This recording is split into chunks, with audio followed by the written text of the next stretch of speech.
నిర్మల్ జిల్లా కేంద్రంలోని బంగల్పేట్ మహాలక్ష్మి అమ్మవారి ఆలయ పునః ప్రతిష్టాపన కార్యక్రమ ఏర్పాట్లు పూర్తి చేసినట్లు కౌన్సిలర్ బిట్లింగ్ నవీన్ తెలిపారు. ఈ సందర్భంగా స్థానిక నాయకులతో కలిసి ఏర్పాట్లను పర్యవేక్షించారు. రేపటి నుండి ఈ నెల 15 వరకు విగ్రహ ప్రతిష్టాపన కార్యక్రమాలు కొనసాగుతాయని తెలిపారు. మంత్రి అల్లోల ఇంద్రకరణ్ రెడ్డి సహకారంతో సుమారు 3 కోట్లతో ఆలయాన్ని కృష్ణా శిలలతో పునర్నిర్మించుకున్నామని తెలిపారు.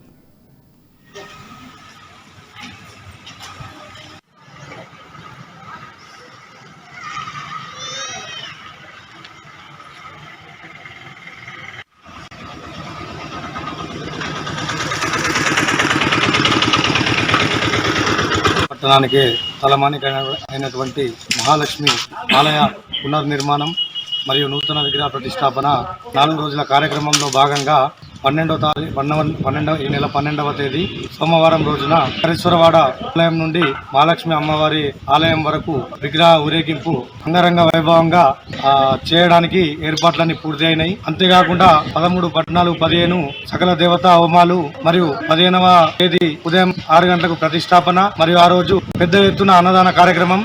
ఈ కార్యక్రమానికి నిర్మల్ పట్టణ ప్రజలందరూ కాకుండా మరియు ఇతర గ్రామాల నుండి కూడా ప్రతి ఒక్కరూ తరలివచ్చి ఈ భగవత్ కృపకు పాత్రలు కావాలని మహాలక్ష్మి ఆలయ కమిటీ మరియు బంగల్పేట యూత్ కమిటీ మరియు బంగల్పేట స్థానికంగా